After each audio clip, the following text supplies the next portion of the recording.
one or the last one? Seven. We begin today the Gemara on Daf Yud Beis Amud Beis, the last Mishnah on the Amud. Sagt the Heilige Mishnah, Kayotze Bai, a similar halacha. Now, what exactly is similar about this halacha is not clear. First, let's see what the halacha of the Mishnah actually is. Ritzeach shagal al ir miklatei. The Ritzeach that kills b'shoigig and he's exiled into the Ir Miklat. V'ratzu anshir l'chavdei. The people in the Ir Miklat want to give him honor. Yoim alahem, you should tell them, Ritzeachani, I'm a murderer. Amrulai, then the people say to him, Afa pikein, yet we still want to give you honor. Yikabel man. Then he could accept it. But he first has to tell them. Shenemar, as the pasuk says, V'zeh dvar haritzeach. This is the word of the Ritzeach, meaning the Ritzeach has to identify himself and say who he is if people want to give him honor. So the Ritva says, the reason it says in the beginning of the Mishnah, Kayotze Bai, what's the connection, Kayotze Bai, to what we learned before? Some Rishonim actually take out those two words, but the Ritva says in the previous Mishnah it said that a Levi that kills B'shegig in his city, he should go to a different Ir Miklat. Why can't he stay in the city where he is? Because if he stays where he is, then he's comfortable with all of his friends, and everyone treats him like they did before. He has to go to a new place, and there he has to tell people, I'm a Ritzeach, that's why I'm exiled here. And then the Mishnah continues, similar regarding every Ritzeach in the Ir Miklat, he has to identify himself as a Ritzeach. Another halacha says the Mishnah, Mailim ha yuschar l'leviyim. The ones that, the Ritzeach that's in the Ir Miklat has to pay rent to the Leviyim. The city of Ir Miklat belongs to the Leviyim. Divrei Rab Yehuda. This is Rab Yehuda's opinion. Rab Meir says, Loyo yumaylim lahem schar. They didn't have to give any rent. The Ritzeach comes in the Ir Miklat, he lives rent-free. Another halacha, v'chayzel l'srara shahayaba. The Ritzeach, after he leaves from the Ir Miklat, he can go back to a previous position that he had. Let's say he was a Nasi, he was a Av Bezdin, whatever position he had before, he can go back to that position. Divrei Rab Meir. This is Rab Meir's opinion.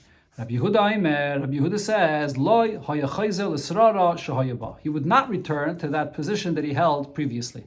Even after he's released, he goes back home, but he can't take back that position.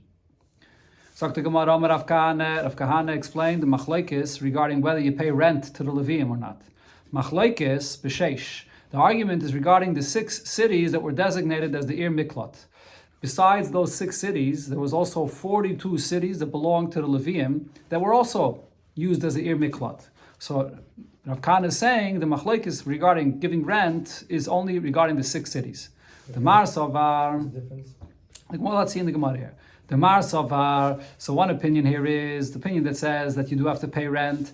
Lachem, when it says in the pasuk, when they run to the Ir Miklat, and it says V'hayu lachem ha'adam le'miklat, it will be for you that these cities will be for safety for the Ritzeach. Now that means leklita. That means that it's yours. The Ritzeach has the right or the space that the Torah says he should run there in this city, but just to be safe there. But it's not his that he doesn't have to pay rent. So he still has to pay rent. This is Rabbi Yehuda's opinion. Umar Savar, but Rab Meir says Lachem means that it's yours, it belongs to the Ritzeach, which means L'chal Tzachechem. For whatever they need, they have to live there, and therefore they don't pay rent. Now this pasuk, where it says Lachem, it says it specifically where it speaks about the 6 cities that were designated for the Ir Miklat. So therefore there's this machlokes. So he pays rent for the 6 cities, but what about the other 42? Here the Gemara says, Aval bar boi mishtayim. But the other 42 cities that belong to the Levim that also serve as an Ir Miklat, there everybody agrees that they have to pay rent to the Levim. It's their city, and you want to live there, even as a Ritzeach, you have to pay rent.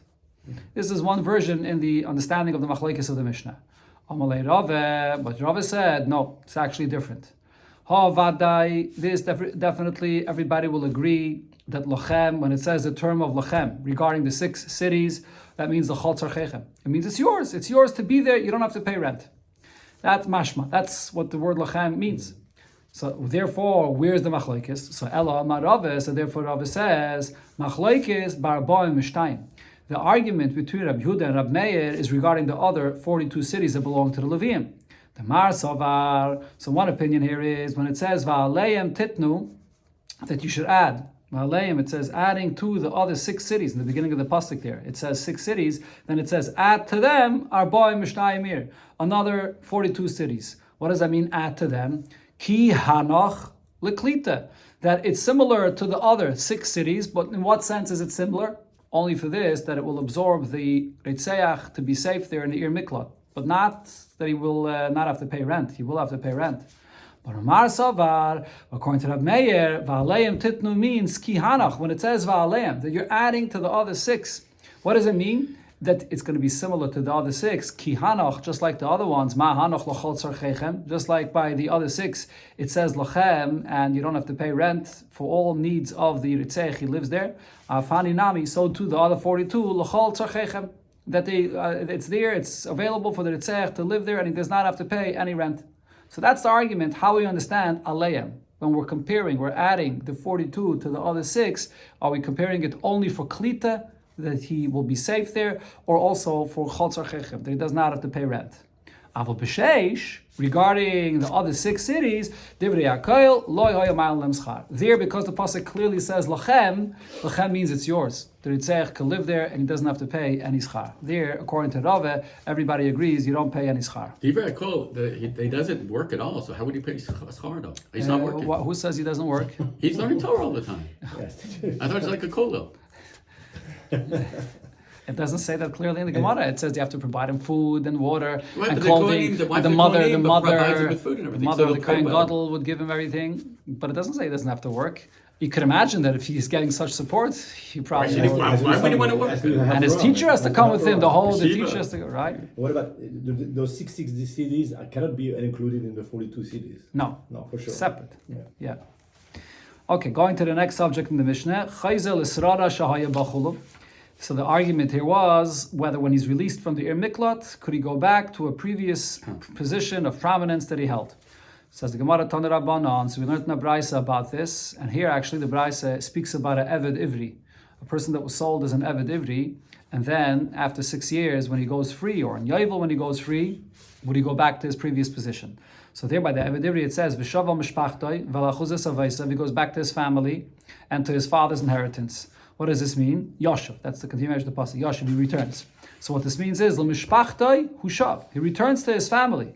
But ve'enashav l'mashech ziku avaysav. He doesn't return though to any position that his parents or his father had, and now he wants to take over that position. He doesn't go back to that position. Divrei Rabbi Yehuda. This is Rabbi Yehuda. Wait, Rabbi Yehuda darshans achuzas avaysav just means the land, the inheritance.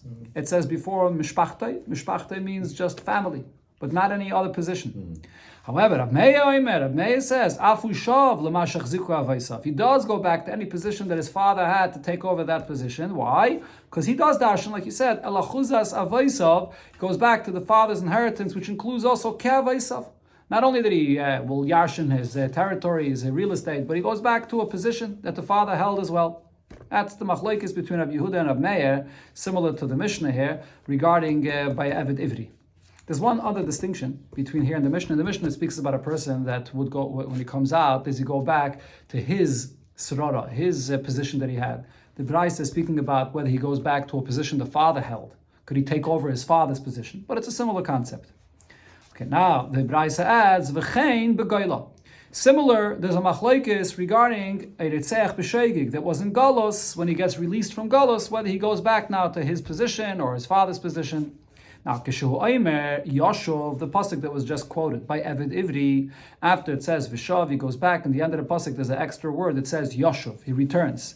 That's L'Rabbis Esaritzeach. That comes to add that we compare that by Ritzeach and comes out from the Ir Miklot, that he goes back, that the same halacha applies by a Ritzeach. So here the Gemara explains, Mai v'chein b'goyla, what's the same halacha that applies by the Ritzeach that leaves the Galus, and what's the understanding of the argument here? Kedetanya, as we learned in the Braise, Yashov haritzeach al eretz achuzasai. So it says by the Ir Miklot, it says after the Kohen Gadol dies, the Ritzeach returns to the land of his inheritance. So what does this mean? La eretz achuzasai yushav. He only returns to his land where he lived. But ve'enishav l'mashach ziku avaysav. He doesn't go back to any position to take from his father. Divrei Rabbi Yehuda, that's Rabbi Yehuda's opinion. However, Rab Meir says no. Afu shav l'mashach ziku avaysav. He will return and go back to that position that his father held, and the reason is because Gomar shiva mehasam. He learns out a gzeir shaveh. It says here the term yashuv, and it says by the Eved Ivri, the last word of the pasuk, which was extra. It says the word Yashuv. Therefore, we have an extra word for Gzeir Shaveh, and therefore, according to Rab Meir, there's a Gzeir Shaveh to teach. It's just like by the Eved Ivri, he can go back to take his father's position. Same here. By Ritzeach goes back to that position. However, according to Rabbi Yehuda, over there, he doesn't learn out from that extra word Yashav that he goes back to the father's position. And over here as well, you don't go back, he goes back home. But he doesn't go back to a position that he held before. Hadran aloch, elu hein hagayla, hagaylan, we shall return to you, the second Perek of Masechta Makos, elu hein hagaylan. So when a person go, where does he go? To the 6 or to the 42? When he goes, he has an option, whatever's closer. right. He goes wherever he wants. Wherever's closer. Wherever it's closer. No, I guess whatever he wants. Vacation. Not vacation. Huh? You can kill somebody. That's Yeah. vacation. Okay. What's the Do psak? whatever you want. Yeah, that's what it seems. But over here, well, according to what we had at the Machlekes, and we actually pasken that benegay to the 42 cities, you don't have to give any schar for the Levium. So then he might want to choose to go to one of those, You have to go somewhere or the closer. 6 cities. That is, you don't have to give the schar. So he might want to choose to go to one of those 6 cities, rent free. If he goes to the 42 cities, he's going to have to pay rent. What's the psak of Rav Meir? But at the end, I didn't get it exactly. He's learning out Gzeiras Shava. He compares for Eved Ivri. You don't go back. You do go back to the father's position, and same thing over here. You could go back So to you the do go father's back. position. I see. Correct. Marcy Bas. Okay, let's begin the third Perek, and this is the final Perek of Masechta Makos. Yeah. So the last Perek of Masechta Makos will discuss the halachas of those cases that a person is chayav malchus, lashes. The Elohein aloikin. Okay. Zok the Heilige Mishnah, Elohein aloikin. The following are the ones that get malchus. This list in the Mishnah here is incomplete. There's a reason why the Mishnah brings specifically these cases. There's a chiddush in the cases that the Mishnah brings. First, let's see the cases, and then I'll explain what Rashi says here, what the chiddush in the cases are. So the first is Abba Lachaisa, one that has a relation with a sister, Balachais Aviv, with his father's sister, Balachais Imai, a mother's sister, Balachais Ishtai, his wife's sister, Balashis Achiv, his brother's wife, Balashis Achi Aviv, his uncle's wife, Valanida, or a relation with a woman in the state of Nida. In all of these cases, as Rashi explains, the reason the Mishnah is bringing it is because you chayav kares. And the chiddush here is that although one is chayav kares for these forbidden relationships, nevertheless, he's always also going to be chayav malchus. And we'll see in the Gemara there's a machlokes about it, but that's the chiddush of the Tana and the Mishnah in this category. Then the Mishnah goes on to say other cases. Almana l'kohen gadol, an almana that gets married to a kohen gadol, or a grusha v'chalutza l'kohen hedyet, the grusha, or a chalutza, that's after she got chalitza from someone, and she gets married to a kohen hedyet, or a mamzeres unesina li Yisrael, a mamzeres or nesina. This is from the nation of the Givonim. They were from the nations in Eretz Yisrael that they are not allowed to get married to Yidden. There's a law of loitis chatenbam. Or the other way around, Bas Yisrael, a Jewish girl that gets married lenosin or mamzer to a nosin from that nation, or to a mamzer, or almana ugrusha, if there's a woman that she's both an almana, she was widowed from one husband, and then she got divorced from another, and then a kohen gadol gets married to her, chayavin alea mishum shnei shemis. The kohen gadol will be chayiv twice malchus because it's two different lavim from different psukim that he's over. Now, grusha v'chalutza, in the case of a woman that she was divorced and she was also a chalutza from another husband, ein chayiv ela mishum achas bilvad. In this case, you only get one malchus, and the reason is because chalutza is learnt out from a ribi of a pasuk, and it's not even necessarily a ism in a Torah, but there's definitely no malchus for a chalutza. The malchus is only for a grusha, as it says clearly in the Torah, the lav, regarding a grusha. So Rashi says this category of the malchus that are quoted here in the Mishnah is to teach us this chiddush, that there's a case where a kohen gadol gets married to one woman and he gets twice malchus, because for almana and for grusha. Okay, then there's additional cases in the Mishnah, and Rashi says that when you see in the Gemara, there's chidushim. There's something that's unique about each one of these cases of malchus that the Mishnah brings specifically these cases of malchus. Hatame shachal as a kaidish, a person that's impure and he eats from kachim. Hava ba'al mikdash tame, person that's tame and comes into the base of mikdash. And also va'oichel chaylev, or a person that eats the forbidden fats, or v'dam, or blood, or v'naisar, the leftovers of a carbon, if it's left over after the time. And also pigul, when one eats pigul is when the kohen brought the carbon and he had the not proper thought. He had the thought to eat it out of its time and so on. And v'tamei, or someone that was tamei that ate from the carbon, or sorry, v'tamei over here means because Tomei, about eating Tomei, I already said before. What do you have over there for Tomei? What's that? The carbon itself is Tomei, that is, yes. V'hashaychit u'mayla b'chutz, and someone that shechts or brings the sacrifice and burns it outside the Beis HaMikdash. See, these are also cases that Yechayev Malchus for this. Rashi actually points out that regarding Pigul, there is no clear lav in the Torah, but because it says in the pasuk regarding by Noiser, it says La Yechal Ki Kodesh, it's from that pasuk as well that it includes also Pigul, that if it's not done properly and it becomes pasul, any psul that there is in Kodesh, it's part of the lav that you'll be chayiv malchus for this. One that eats chametz in Pesach, or one that eats, or one that does work, b'yayim HaKippurim, on Yom Kippur. One that prepares the unique oil that was used, like the shemen hamishcha, the oil that they used to anoint the things in the Beis Hamikdash. So one that compounds and prepares this oil, of so one that prepares the ketores, just like it was done at the Beis Hamikdash, or vasach b'shemen hamishcha, one that smears himself with this shemen hamishcha. V'ha'oichol nevelis, a trefis, shkatzim, or a masim, one that eats from animal that's not shechted, or it's a trefa, or from the creeping, crawling creatures. Or another case, achal tevel, if one eats untithed produce. Or ma'aser rishain, shaloi nitla trumasai. The ma'aser rishain, after it's given to the Levi, but it wasn't a truma that has to then be separated for the kayin, wasn't separated. Or a ma'aser sheni, v'hektish, shaloi nivdu. Or the ma'aser sheni, or hektish, that was not redeemed by the Ma'aser Sheni. There's a clear law. Rashi brings, it says, Lesucha lechol b'sharecha, regarding hektish that was not redeemed. Rashi here says that there's no clear law that you would be chayav malchus for this. And Rashi says that it's learned with a gzeira shava from truma. When one eats a zar that eats from truma, there it clearly says Yechayev Malchus, so everybody agrees that there's a gzeira shava, zar lo yochal kodesh, that it applies here also regarding the hektish, that Yechayev Malchus for this. Okay, now the Gemara has, the Mishnah that has some more details here. Kama yoichol min hatevel v'yechayev. How much of the untithed produce do you have to eat that you would be chayev malchus? Rab Shimon Oimer kol shur. Rab Shimon says just a little amount. The Chachamim Oimrim kezayis, has to be the amount of a kezayis. Amalem Rab Shimon, so Rab Shimon said, Iyat moidimli, do you not agree to me? V'oichol nemala. If a person eats a little ant, kol shuhu, even though it's tiny, he's chayev for that. So you see that you're chayev even if that kol shuhu is chayev. So why by the tevel does it have to be more than a kol shuhu? Amrulai. So the Chachamim answered him, V'pnei kibriyasa. In the case of an amala, yira ant, that's a creature. The way it's created, a full creature, yechayev, even if it's a little thing. So, but over here though, it's not. But amalehen, Rab Shimon said to them, no, I disagree with you. Af chita achas kibriyasa. The same could also be with untithed produce. If it's just even one kernel of wheat, the way it's created, that itself is significant that you would be chayev malchus for this.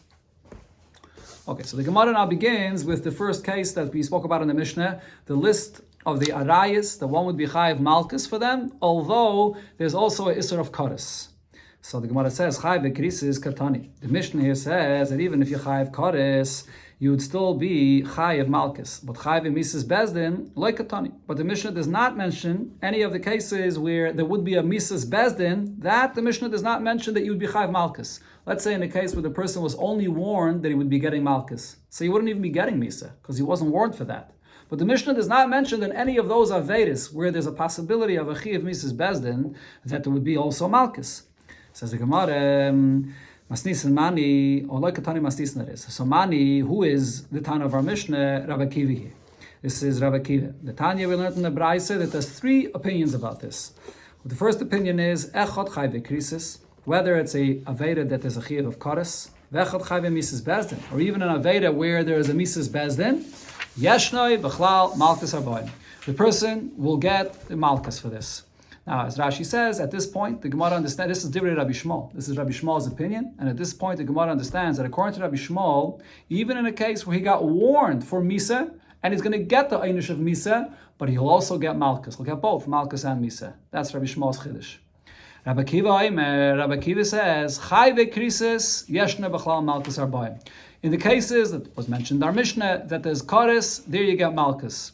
But not for Mrs. Bezdin. By Mrs. Bezdin, there is no Malchus. What's the difference? Because Shemasu Tshuva, in a case where a person is did tshuva for the aveda that he did. So if he's only chayav kares, which is not a punishment here in the bezdin below, but it's a punishment that comes from Hashem, so bezdin shal ma'ila meichlin lahem. If he did tshuva, then Hashem is meichlim and there's no kares. So if there's no kares, he can get malchus.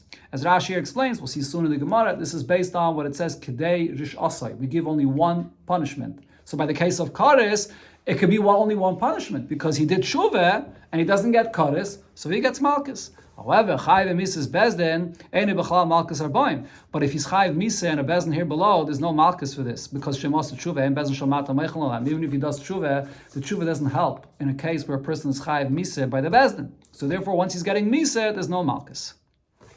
A third opinion, Rabbi Yitzchak says, chayiv krisis b'chlal hoyu. If you look in the pasuk, all the chayiv krisis by the arayis, they're all written in one pasuk because the pasuk there after the arayis concludes, as Rashi says here, kikol asheyasim mikol atayevis elav v'nichrasu anafashis. So there's a chayiv kares for everything that it's already all included. Now v'lo mayotzes kares ba'chaisai. Why afterwards is the Torah write separately when one has a relation with a sister? There it says ish kikachas achaisai. It says separately that you chayiv kares for this l'dainai b'kares. So the answer is l'dainai b'kares. V'loi b'malchus. So the pasuk here is coming to say that there's only kares and not malchus. That's what it's coming to say by the chi of kares. So according to Rabbi Yitzchak, even if there's just a chi of kares, there won't be any malchus, not in any of the arayas. That's what we learn from the one that was Yatzam and Aklal. It teaches on all of them that there's no malchus if there is kares. Okay, those are the three opinions here. So the Gemara is going to explain all three opinions. My time is Rabbi Shmuel. What's Rabbi Shmuel's source that even if you chayiv kares or even misas bezdin, there's still going to be malchus?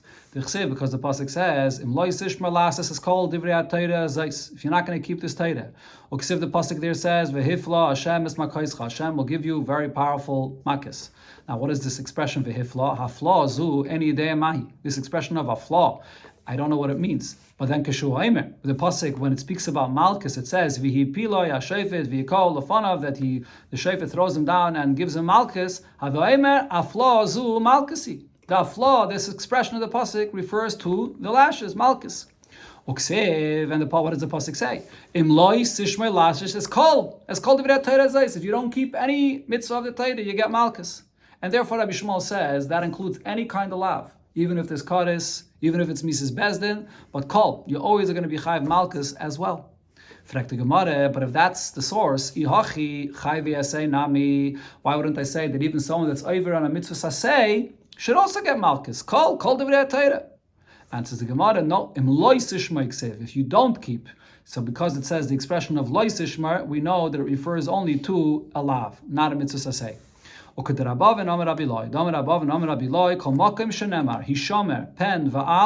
Anytime the Torah uses this expression of Yishomer, pen or Va'al, it's a lav, and that's when you chayiv malchus, but not for a mitzvah saseh.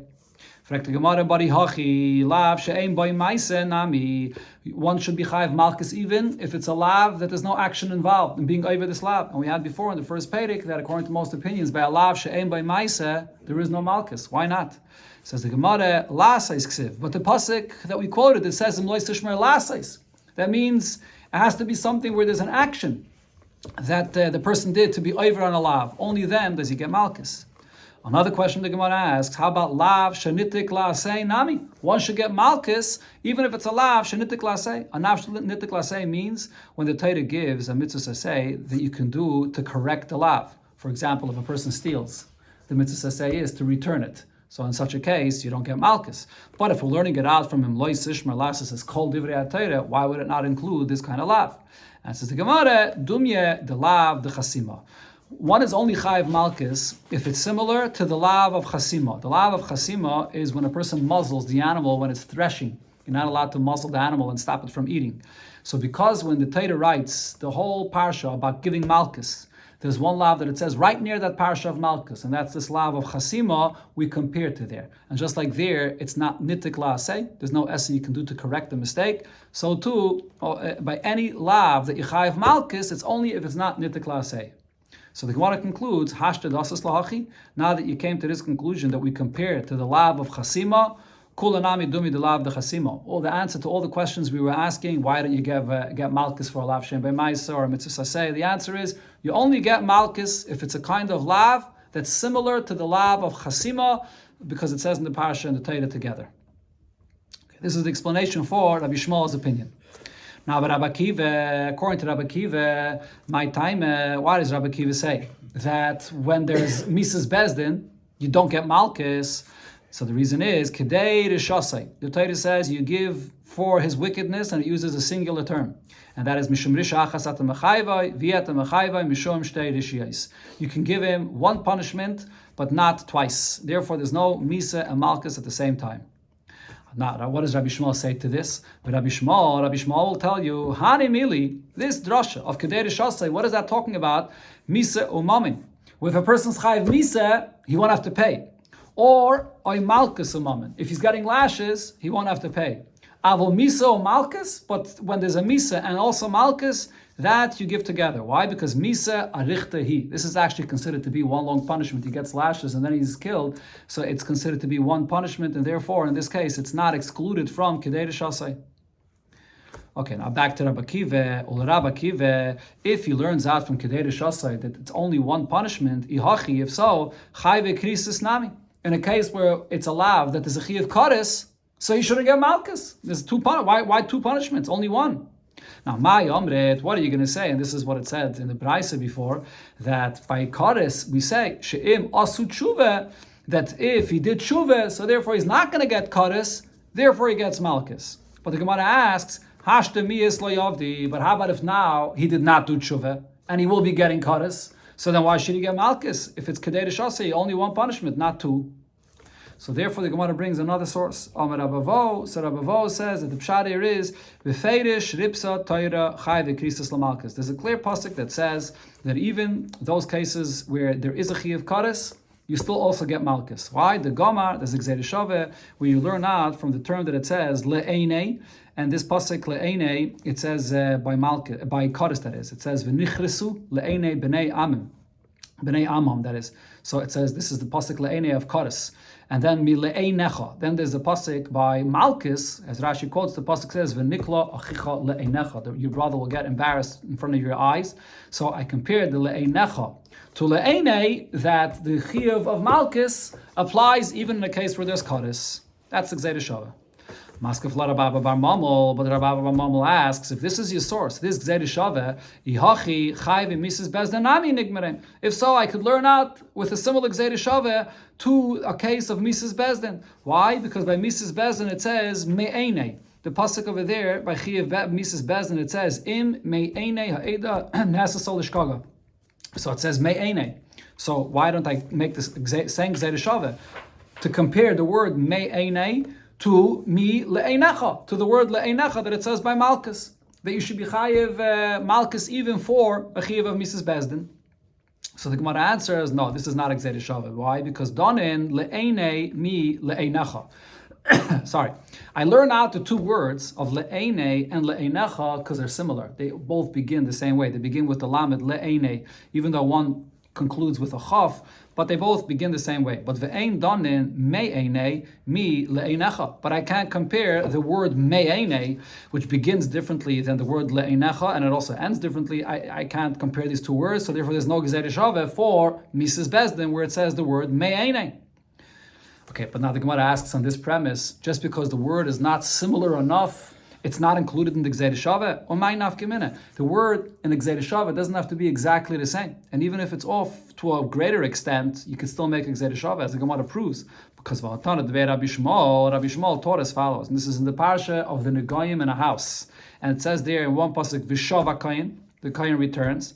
And it says in another pasuk, Uva kayin, that the kayin comes, and we make the Gzeir Shaveh zui shiva v'zui bia. We compare the Gzeir Shaveh, the term shiva and the term bia, even though it's not even the same word. But it means the same thing, that the kain is coming to the house the first time, or the second time, or the third time, that it has the same halacha. So Rashi brings it, chayletz kaitze v'tach. So if we make a Gzeir Shaveh with these two kind of words, you can definitely make the Gzeir Shaveh from the word me'einei to the word le'einecha.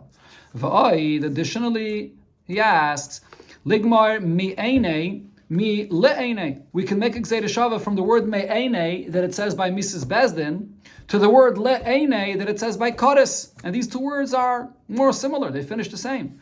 Why? Because the Hagomor le'ene mi le'enecha. I already learned that gzeira shava with the word le'ene that it says by Kodesh. From le'enecha that Yechayev Malkus. So once you know that by Chiyav Kodesh Yechayev Malkus, now I can make another gzeira shava to learn out to Mrs. Bezdin as well that Yechayev Malkus. So we're left with our question. According to Rabbi Akiva, why by Chiyav Mrs. Bezdin isn't there Malkus? So the Gemara says, Kibla minei Rab Shmuel bar Rav Yitzchak. Rab Shmuel bar Rav Yitzchak accepted this question that Rab Abba Mamamel asked. Is that who it was? Yeah, Rab Abba Mamamel asked. And therefore he says that the drasha we brought before, Kedei Shasai, you have to know how to read that drasha. If you look into that drasha itself, you'll see why this only applies to Mrs. Bezdin. When it says Kedei Shasai, Mishum Risha Achas Ata Mechayve, Vieta Mechayve Mishum Shtei Rishiyos, that you only give one punishment and not two. What kind of a punishment are we talking about? Berisha Mesura LeBezdin Akasav Medaber. The context of the pasuk in that pasuk Kedei Shasai is not talking about Kodesh. It's talking about a punishment that Bezdin gives. There you have the rule, only one punishment. But if the second punishment comes from Hashem, Kodesh, there that rule does not apply.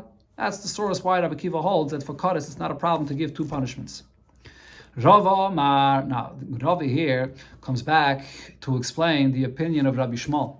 Rava comes and says, as Rashi pointed out in the beginning, the Gemara understood that according to Rabbi Shmuel, and this is the way the Gemara is explaining up until this point, the argument between Rabbi Shmuel and Rabbi Akiva, that according to Rabbi Shmuel, even if one gets Misa, because he got warned from Misa, he'll still get Malkus and Misa, according to Rabbi Shmuel. But now Rava comes and says, no, that's not what Rabbi Shmuel was saying. Asr be'liketala. In a case where a person was warned that he's going to get Misa, and therefore he's going to get the Einish of Misa, nobody argues that we can't give two punishments, Misa and Malkus. Ki pligi, where's the argument here? The Asrebe le Malkus. He was only warned for Malkus, so he's not getting Misa. Now the question is, such a kind of lav where he could be getting Misa. In this case, he won't be, but he was warned only for Malkus. Could he get Malkus? Rabbi Shmuel Sava, Rabbi Shmuel's opinion is, lav shemitin, laz horas Mrs. Bezdin, the lav where the Torah is giving the warning. And the point of the warning is that he should be chayiv Mrs. Bezdin, like an olav. He still gets Malkus as well. Rabbi Akiva Savar. However, Rabbi Akiva's opinion is lav shenitin las horas Mrs. Bezdin. If it's a lav where the Torah is warning that you could get a Mrs. Bezdin for this, ain't like an olive, then you don't get Malkus. Because what Rabbi Akiva holds is, if the Torah is giving a warning that you get Misa, so the warning is there for the Misa. You can't give a Malkus because for the Malkus there's no warning. The warning is there, dafka for the Misa. So even in a case where he only got the warning from Malkus from the Eidim, but nevertheless he's not going to get Malkus. But if that's the logic here, if so, according to Rabbi Akiva, he hachi chayve krisis nami, in a case where it's a lav, but there's also a punishment of kares, so I can say that it's a lav, shenitin lasaris karesu, that this is a lav, and the warning of the Torah is a warning only for the kares. It's not a warning for Malkus. How do you give the Malkus? Rav Mardechai Ravashi. So Rav Mardechai says to Ravashi to answer this question, Hachi Amar Avimi Mahagrunya. Avimi from Agrunya said, Mishmei de Rav, in the name of Rava, Chayve Krisis Loit Tzrichi Hasra. The punishment of Kares that comes Mishamayim, this is not something that the Torah has to give a warning for. The Torah says the punishment of Kares, and even without a warning, there would be Kares. Share Pesach Umila, we have two examples, the Korban Pesach, one that doesn't bring a Korban Pesach, or one that doesn't make a Bris Milah. Anash, he gets the Einish of Kares. They are both a mitzvah saseh. And there's no lav, there's no azhara. And you get Kares for them, afal pishalei hizer, even without a warning. So you see that without a warning, there's Kares. So if the Torah gives a warning by all the lavin, where there is Kares, what is the warning for? Not for Kares, the warning is for Malkus. But the Gemara has one more question on this. Vidilme azhara lekarbin. Maybe the warning that the Torah says by these lavin is not a warning for the Malkus. Maybe the warning is that if he does it b'shaygig, that he would have to bring a carbon chatas. Maybe that's what the warning relates to. And the Gemara says, and I'll prove this to you, da Pesach Mila, when it comes to the Korban Pesach and Bris Milah, the less buhu azhara. There it's only a mitzvah saseh, and there is no warning. What happens if someone doesn't bring a Korban Pesach b'shaygig or Milah as well? Lemaisa carbon. There you don't bring a carbon chatas. So right now the Gemara understands why not. Why didn't you bring a carbon chatas in those cases? Because there was no warning. That's the reason. So maybe by every lav where there's a warning, the warning goes only for the carbon chatas, but not for the malchus. Says the Gemara, no, that's not how you have to understand this. Rather, Hassam, when it comes to the Pesach and the Milah, lav eine time. This is not the reason why they don't bring a carbon chatas. Not because there was no warning there. Ella, rather, the rule comes from another place. Vishum de iskish kol kula la avedas kechavim. We compare the halacha of bringing a carbon chatas for an aveda b'shegig to what the Torah writes by aveda zara. In Parsha Shlach, by aveda zara, there's where the Torah writes about bringing a carbon chatas. And we compare to Avodah Zarah, and we say Ma Avodas Kechavim, just like by Avodah Zarah, Sheval Tasa. It's a lav where the Torah says that you should refrain from doing this action. And then if one doesn't listen and b'shoigig, he did this action, that's when he brings the carbon chatas. Afkol, so too, in any case where you have a carbon chatas, it's only a sheval tasa. That's where the Torah is telling you to refrain from doing an action. That's what a lav is. Lav fukihani, and therefore that excludes the Pesach and the Milah. By Pesach and Milah, there the Torah is telling you an action that you should go and shech the carbon Pesach, or make a bris milah. If the person is not listening, or b'shoigig he didn't do this, that means he did not do an action. In those cases, it is no chiyuv of a carbon chatas. Okay, but Rashi explains what the Gemara also means by this is an answer to the question that the Gemara asked before. You can't say that the azhara by the lav is meant for the carbon chatas, because the fact that by a carbon chatas b'shoigig you bring a carbon, that's learned out from what it says by avodah zarah. By avodah zarah, the Torah tells us the rule that any lav b'shoigig with kares yechayev chatas, and therefore the same applies for every lav, and you don't need any special warning for this. When it says the warning, the azhara by every lav, even with kares, what is the warning for? The warning is for malchus, not for a carbon chatas. Okay, let's see one more piece. The Gemara is going to conclude the explanation of Rabbi Akiva's opinion. There's another approach in understanding Rabbi Akiva's opinion. Ravina says, Lo'ilam kidamrina mi'ikara. Really, I can explain Rabbi Akiva's opinion like it says it in the Braise itself. Rabbi Akiva in the Braise explains why, in a case of Kodesh, you do get Malchus, and in a case of Mrs. Bezdin, you don't. And that is like it said in the Braise, because Shemostu Tshuve, Bezdin Shalmaila, Moichlin Lahem. By the case of Kodesh, if you did Tshuve, he's not going to get Kodesh, so you get Malchus. But you can't say that by Mrs. Bezdin, because it doesn't help for him not to get Misa.